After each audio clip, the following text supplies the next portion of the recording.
I'm going to give you a bit of a contrast on the previous presentations, and it'll be really interesting to see your reactions to the contrast between Ian's streetscapes and some of the streetscapes we've got out in Brooklyn. Now, there are a couple of ex-EPAs here I notice in the audience, and they'll be very familiar with this issue because we've been playing around in this space for sort of about 10 years now, and possibly longer. Just to quickly, why is dust an issue? Well, dust at the levels that we're talking about we call airborne particles. And essentially, when you get down to 10 micron particles and below, which is what we're talking about here, they lodge very deep in the lungs, and they can cause health effects. Things like asthma, heart disease, respiratory diseases, exacerbating existing medical conditions. And there are some guys from DOH here who can talk much better than I about those situations. The key for me is that we have an air quality objective for particles. It's defined within our state environment protection policies, and it reflects national legislation. And that is that this standard, this level, shouldn't be exceeded any more than 5 times a year. Now, the situation out in Brooklyn is so bad at the moment that we are issuing health alerts to a kindergarten, a school in the affected area, when we predict that we'll have high particle days, so that they can then change their behaviours on those days, change the activities that they're thinking about. We're also in this area having a look at what's in the dust. There were some concerns raised that what's in it could be worse than the particles themselves. So we're doing some work in that area. For those of you that don't know, this is a bit of a picture of Brooklyn, and the red lines are actually council boundaries, which is really part of the problem, I think. What we have here is a bit of a legacy issue, and it's a legacy of the wedge-shaped area is the bottom end of Brimbank City Council. It's an industrial one-zoned area. Right across Geelong Road there is a residential area. That's Brooklyn residential area. Both areas were sort of set up in the 60s. It's a very high immigrant population. It's probably had this situation forever, but it's now starting to really get some momentum as the community sort of gets organised and tells us about it. So the bottom area is in Hobson's Bay, and the other area to the right is Maribyrnong City Council. So the impacted communities are not in the community are not in the council area that is causing the problems. And I think that's part of the legacy. And I have to point out in this, I'm not having a go at council in anything that I say here. I think they're doing really well now in tackling this problem. I think it's been an organisation, been a communication issue for a long time. The 3 stars, the 3 yellow stars down the bottom there are our monitoring stations, and our main one is the one in the middle, and that's been showing some very high readings. Now the colour coding, all of the red is transport, largely unsealed, so you can imagine heavy trucks on unsealed yards throwing up big plumes of dust. The yellow is landfills, either closed or operating, and there are a couple of there's large open spaces with no vegetation. There's also a couple of big piles of gypsum in there, and various other things. The light blue is materials recycling, so things like concrete crushing, rock crushing, things that you would expect to cause dust. And if that wasn't enough, there's probably 3 of our most odorous industries in this area as well. So the community cops it a bit, which is why we're out there. This is a graph of cumulative PM10 exceedances, so exceedances of that standard.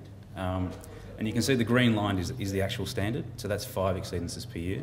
And in 2009-10 we had about 40, so we're 8 times the standard. You can see the red line is our cumulative for this year, and you'd say we're doing pretty well until I show you that one, which is rainfall this year. So the red is 2010-11 rainfall, and the blue is 09-10 rainfall. So it's been a bit wet. You'd expect that to keep the dust down. I'll claim credit for a little bit of that though.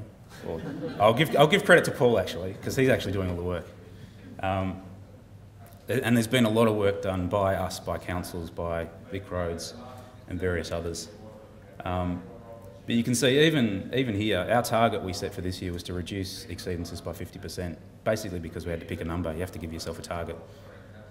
It looks like we might achieve that, but we've achieved it in one of the wettest years that we've had in a long time. So there's still a lot of work to do out there.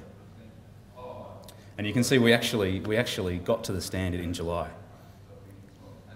Interestingly though, we expected to see, our initial hypothesis was we'd get dust, high winds, northerlies, dry, you just get, we've got a lot of exposed surfaces out there to just get entrained in the wind and blown into the community. But we saw exceedances continue through autumn into winter. Now, normally when we see that, it's about smoke, it's about wood fires, it's about diesel emissions and things like that.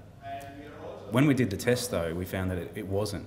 It's actually still just airborne particles from airborne pieces of soil, essentially, which was a real surprise to us. We'd never seen that before. And I'll show you some of the reasons why in a minute.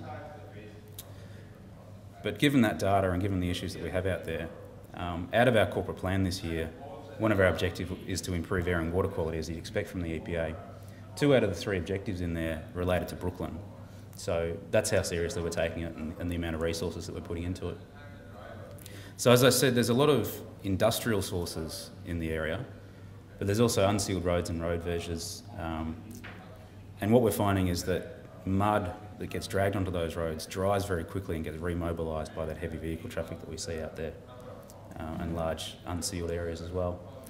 So this is the type of thing that we're talking about. And you can see the haze is not actually out of focus, it's actually dust. And again, lots of, sorry, these you can see are just, there's nature strips here, but they're just mud. There's a tree there that's just hanging on, but yeah, it's questionable how much they're actually contributing to the problem versus the solution. And again, lots of unsealed verges. And this is Cemetery Road, which is basically falling apart. So what have we done? We're focusing, as you might expect, on industrial emissions. That's our remit. That's very strongly what we can do within our Act. So we've issued roughly 30 notices in the area on various businesses, all those ones that were marked in yellow and blue and red on that first page. That's our focus.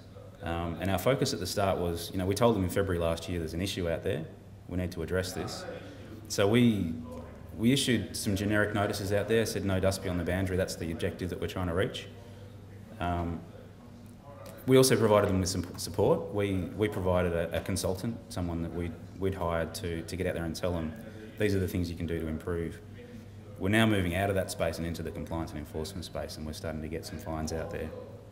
Just trying to, so initially it was about building and supporting, now it's about compliance and enforcement for us in our notice compliance activity. These are some of the sorts of things that people have come up with. They're all great, resurfacing yards, hard stand, windbreaks, wheel washers, those sorts of things. Vegetation, I think, is going to be very important because there is a lot of exposed surface out there. And what we're finding is that the vegetation can actually grab the dust out of the air, so it'll actually stop it from remobilising. What we're finding is roads are a very significant vector for dust, and that's this sort of example. This is actually sealed all the way across. It looks like a dirt road on one half, but it's sealed all the way across. And all that happens is that gets dragged onto an asphalt road, ground up by heavy vehicle traffic and resuspended. I'm told there's a wheel wash at this site now, which is terrific. We might actually be making some progress there. Same sort of situation, mud dragged onto roads, fine layer, dries out, resuspended. Some of the roads out there are sources of dust in themselves. So there's a couple of unsealed roads out there that are used for heavy vehicle traffic that need some work.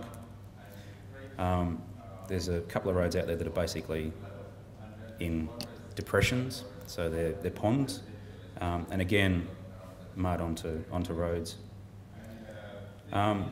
This complicates our job because it's very hard to enforce against an industrial site.